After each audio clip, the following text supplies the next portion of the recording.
We are witnessing the fall of a titan. The visuals coming out of Benin Kebbi this morning are not just breaking news, they are history lesson in real time.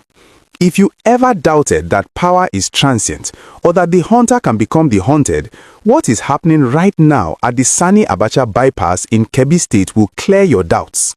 We are talking about a full-scale security takeover of the Asbir Hotel and the massive Asbir Arena, properties that are the crown jewels of the Rehan Group, linked directly to the former Attorney General of the Federation, Abubakar Malami. This is not a drill. This is the Nigerian police force, backed by the Economic and Financial Crimes Commission, EFCC, effectively locking down assets worth billions of naira in a move that signals the end game of one of the most high-profile corruption probes of 2025. You need to understand the scale of what is happening. We are not talking about a couple of officers pasting a paper on a wall. Eyewitness reports and videos trending on social media, some shared by Malami's own loyalists, show a deployment that looks like a war zone strategy. 5 police patrol vans and a menacing armored personnel carrier, APC, are parked right at the entrance of the hotel. An APC, that is a military-grade vehicle usually reserved for riots or terrorists, now sitting in front of a luxury hotel to ensure that nothing goes in and nothing comes out. It is a show of force intended to send a chilling message to the former super minister and his associates. The immunity is gone and the state is coming for everything. So why now? And why these specific properties? The intel we are getting is that the EFCC has moved past the invitation stage.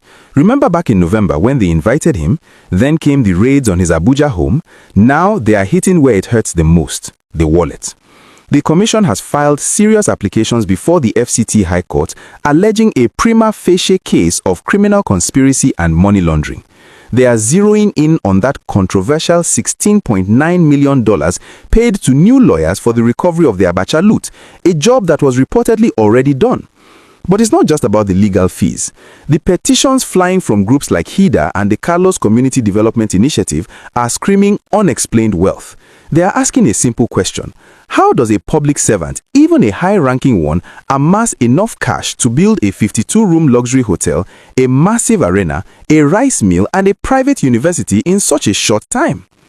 The Asbir Hotel isn't just a building, it is a symbol. Opened with fanfare in 2021, it was the pride of Benin Kebbi, a beacon of modern luxury in the northwest. Now, with police tape likely being stretched across its gates, it has become a crime scene. The EFCC is essentially saying these bricks and mortar are proceeds of crime. They are moving to preserve these assets before they can be sold or transferred. It is a classic forfeiture tactic. And for the people of Kebbi, seeing police tanks parked where they used to go for weddings and events is a shock to the system. But here's where the story gets even more interesting. Malami is not taking this lying down. His camp is fighting back, not just in court, but in the court of public opinion. His supporters are flooding social media, claiming this is a political vendetta. They argue that he was a successful lawyer before he became a minister, and that his wealth is legitimate. Malami himself wrote to the president recently insisting his hands are clean and that he declared all these assets.